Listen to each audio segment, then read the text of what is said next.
Naitwa Rashid Mohamed Saidi, ni katibu wa chama cha mawakili wa serikali.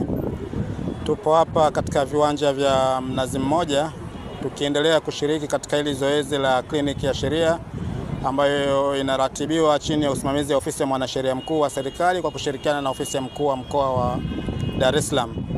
Sisi kama chama cha mawakili wa serikali tumeshiriki katika hili zoezi na tunaendelea kushiriki leo tupo katika siku ya 6 toka uzinduzi wa kliniki za sheria mkoa wa Dar es Salaam umefanyika, na tumekuwa tukiendelea kutoa hiyo huduma ya kuwasikiliza wananchi wanaokuja hapa wakiwa na matatizo mbalimbali na kuweza kusikiliza kero zao na kutoa ushauri unaowawezesha wao kutatua changamoto wanazokabiliana nazo. Zoezi hili limekuwa ni zoezi muhimu na limekuwa lenye manufaa sana kwa sababu wananchi wengi wamejitokeza na tumeweza kutatua kero za watu mbalimbali ambao wameweza kuhudhuria katika viwanja hivi.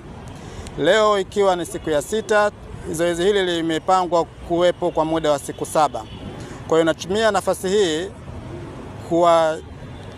endelea kuwaomba wananchi wa mkoa wa Dar es Salaam ambao bado hawajatumia hii fursa au wale ambao waliweza kufika hapa lakini matatizo yao bado hayajafika mwisho, basi waweze kuitumia siku iliyobakia ya kesho. Kesho ni siku muhimu sana kwa sababu ndiyo siku ambayo tunafikia kilele cha kusikiliza wananchi katika viwanja hivi vya Mnazi Mmoja. Kwa hiyo ni muhimu kila ambaye ameweza kuhudhuria hapa aweze kumwambia mwenzake kwamba hili zoezi bado linaendelea japo kesho tunafikia tamati. Ni muhimu sote tukashiriki ili tuweze kunufaika na zoezi hili la kliniki la sheria linalofanyika katika viwanja hivi vya Mnazi Mmoja. Aidha, pia napenda kuwafahamisha kuwa japo kesho ndio tunafikia kilele, lakini haitokuwa mwisho ya kuwasikiliza wananchi. Sisi kama mawakili wa serikali tuna jukumu la kuwasaidia wananchi kila siku masaa 24. Pale ambapo watu watapokuwa na changamoto, wanapaswa kuhakikisha kwamba wanawasiliana na mawakili wa serikali ambao wapo nchi nzima katika ngazi zote za kiutawala, kuanzia kwenye halmashauri mpaka katika ngazi za mikoa. Mawakili wa serikali wanapatikana.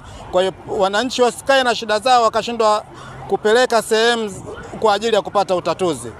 Lakini pia wanaweza kuwasiliana na ofisi ya mwanasheria mkuu wa serikali katika zile changamoto zinazowakabili, na ofisi ya mwanasheria mkuu wa serikali pia itatoa kipaumbele katika kusikiliza hizo kero na kuzifanyia utatuzi.